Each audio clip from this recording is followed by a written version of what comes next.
अब चलते हैं बेटा क्वेश्चन नंबर 6 पे, एक्सरसाइज 7.1 का क्वेश्चन नंबर 6। क्वेश्चन नंबर 6 क्या कहता है, एक फिगर दे रखी है 7.21। चलो बेटा फिगर ड्रॉ कर लेते हैं पहले।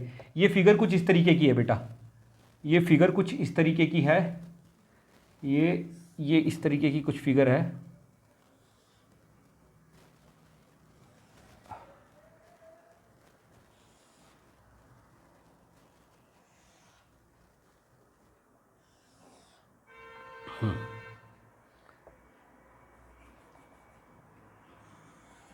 हाँ, ये इस तरीके की कुछ फिगर है बेटा। इसमें क्या कहता है ये, इसमें कहता है ये ए बी डी सी और ई, ठीक है बच्चे, ठीक है। हाँ, तो इसमें ये कहता है कि ए सी इज इक्वल टू ए ई, ये जो ए सी है और ए ई है ये दोनों इक्वल बताता है। चलो मैंने ये कर दिया ए सी, बेटा साथ साथ गिवन लिखते चलेंगे, हम क्वेश्चन पढ़ते चलेंगे तो और गिवन लिखते चलेंगे। ए सी इज इक्वल टू ए ई लिख दिया मैंने, ठीक है बच्चे। अब आगे कहता है ये A B is equal to A D, A B कहाँ है, ए बी ये रहा और ए डी ये रहा, मतलब ये दोनों भी इक्वल है।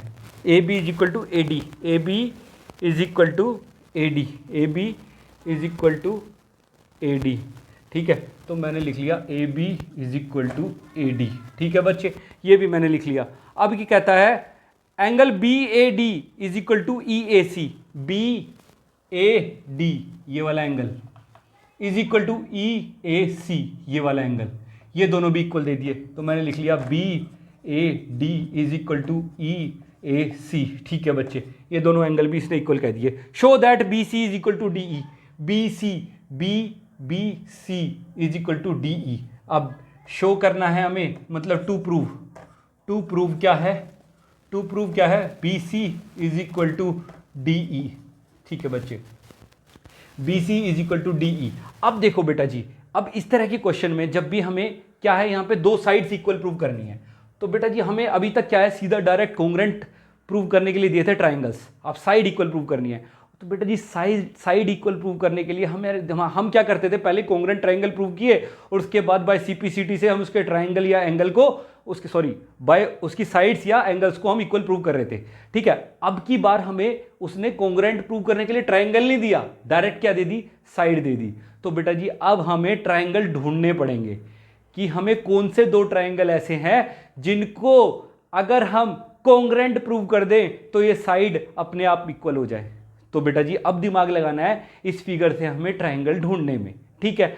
अब देखो बच्चे, अब यहां पे हम देखेंगे भाई ये साइड और ये साइड इक्वल है और ये साइड और ये साइड इक्वल है, इसका मतलब गिवन में, मैंने आपको पहले भी बता रखा है, गिवन में हिंट होते हैं भाई, गिवन में हिंट होते हैं। तो बच्चे हमें अब ये जो साइड है प्रूव करने वाली, ये वाली साइड है और ये वाली साइड है, इट मींस ये दोनों अलग अलग ट्राइंगल की पार्ट होंगे, ठीक है। अगर बच्चे इनमें मैं सोचूं कि एक साइड और एक साइड, एक साइड और एक साइड, मतलब एक ट्राइंगल मैं ऐसा ले लेता हूं जिसके अंदर एक तो ये वाली साइड भी आ जाए, ये वाली साइड आ जाए और दो साइड्स जो दूसरे ट्राइंगल की इक्वल है वो भी आ जाए।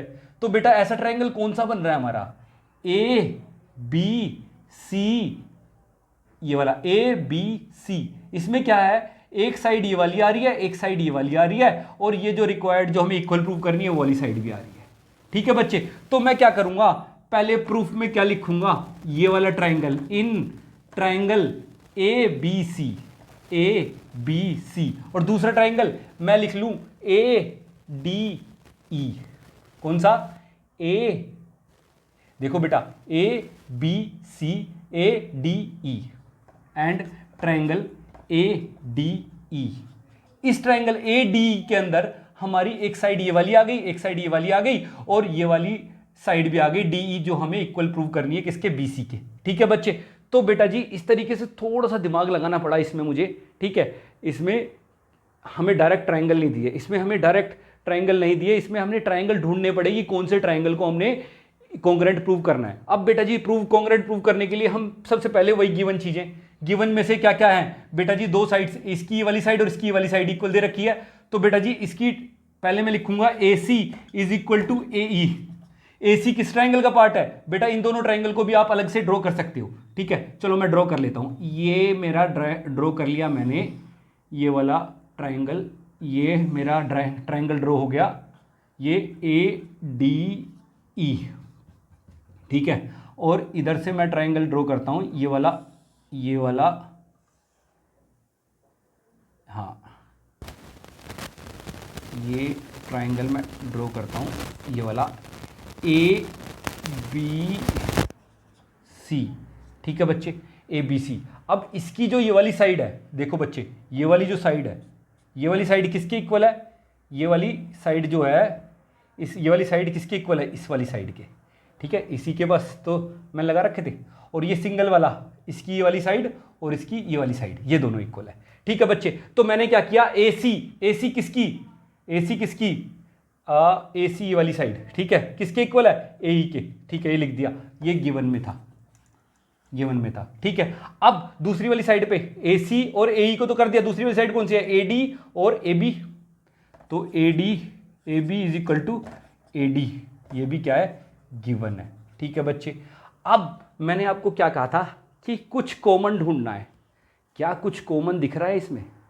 अरे भाई इसमें तो कॉमन कुछ भी नहीं है, लेकिन हिंट में क्या दे रखा है, गिवन में क्या दे रखा है? Angle BAD is equal to EAC दे रखा है। अब देखो बेटा, BA और D, BAD ये वाला एंगल है, ये वाला एंगल तो इस वाले ट्रायंगल में है ही नहीं, इस वाले ट्रायंगल के अंदर ये वाला एंगल तो है ही नहीं, ये तो आधा है, ये पूरा एंगल तो है ही नहीं, ठीक है। तो बेटा जी, और इसका भी, इस वाले ट्रायंगल की अगर मैं बात करूं, ये वाला ट्रायंगल, इसमें भी क्या है? ये वाला पूरा एंगल है ही नहीं, इसका भी आधा ही पार्ट है, तो बेटा इसका सोचूं तो मैं ये वाला पार्ट होगा, ठीक है बच्चे। अब हमें थोड़ा सा दिमाग लगाना है, थोड़ा दिमाग लगाना है, मतलब कि अगर ये वाला इसके इक्वल है, ये दोनों आपस में इक्वल है, ये दोनों आपस में इक्वल है, तो बेटा जी दोनों के अंदर ये वाला हिस्सा आएगा, दोनों के अंदर ये वाला हिस्सा आएगा। तो बेटा जी अगर मैं ये कहूं आपको एंगल BAC, तो बेटा जी इसको थोड़ा सा हम अलग हटके करेंगे, इसको क्या है, मैं एंगल यहां पे लिख देता हूं, एंगल BAC को मैं क्या लिख सकता हूं? एंगल BAC को मैं क्या लिख सकता हूं? एंगल BAD प्लस में angle DAC, angle BAD plus में एंगल DAC, ठीक है बच्चे। BAD और DAC को मैं प्लस करके लिख सकता हूं। और इसी तरीके से बेटा जी अगर मैं आपको कहूं कि एंगल, ये BAD की बात हो गई, angle DAE, angle EAC,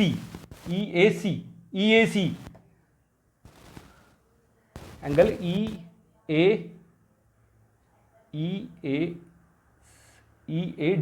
EAD, हाँ EAD, एंगल EAD को मैं क्या लिख सकता हूं? एंगल EAC प्लस में एंगल DAC, ठीक है बच्चे। अब देखो बेटा, देखो ये एंगल इसमें क्या था? BAC है, और इसमें एंगल क्या है? EAD है, ठीक है। इसके अंदर ये वाला पूरा एंगल है, ये वाला क्या है? पूरा एंगल है, और इस वाले ट्रायंगल में ये वाला पूरा एंगल है। तो बेटा जी ये वाला पूरा एंगल मेरा क्या हो गया? इसका और इसका जोड़, और ये वाला पूरा एंगल मेरा क्या हो गया?